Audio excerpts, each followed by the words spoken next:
Why? Ekyo omanyi bwe bakiyita ogwo gubeera muti gw'amasannyalaze.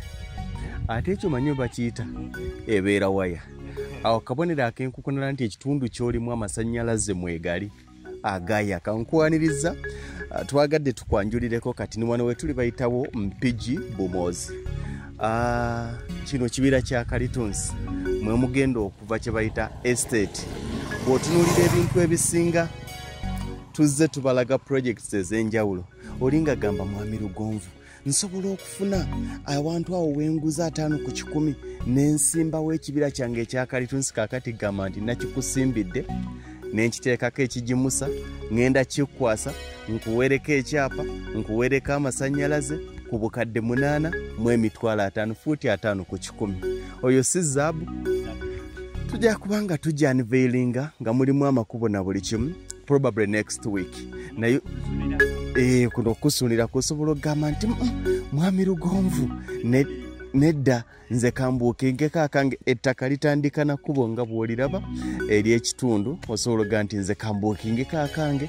Esimu ya office 0700 63 63 37 0700 63 63 37 ku bukadde 8 mu emitwalo 5 nga tukuwa 5 ku 10 tukuweerako ekyapa tukuweerako amasannyalaze tukuweerako n'ekibira kyako n'emiti gw'osigala kimu kujja kulimiramu. Akantu kano nandilowooza nti kandibaddeko abo abatali ba first time buyers nga kuga nti nze nagulayo akataka kange naye nandyagadde okufunawo bwe nteekako Kalitunsi n'enkumirawo akasente kange wano wajja kukolera nnyo nga gye nkikomeza. Bayitawo Mpigi Bumozi. Mpigi Bumozi eri ku nsalo ya Mpigi ne Butambala ziri kilomita 5 okuva ku Kolansi wali ku kitebe kya district.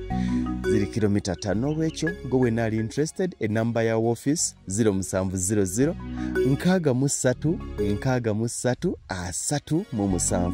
Madamu Julie gwomu kubaagala ebirungi nga bino. Madamu Juliet Semugabi gwomu kubaagala yaga nti ondaze ekibira kya Kalitunsi ne ngamba Mukama Katonda kino nkikuwadde kito. Kito. Yes. Ate nga kinyirira tuli Mpigi. Yes. Ku 0700 63 63 37. Mwami Lugonvu embanga zonna sizirina ebyango bimanyi. Nabagamba nti 2025 sigenda kuleka muntu nga talina ttaka. Sigenda kuleka muntu nze manyi kitegeeza okubeerako neewuwo regardless luddawa. N'olwekyo bw'obanga toziweza oyinawo mmeka? Oyinawo 567 kuba ennamba ya office ojja kufuna ettaka.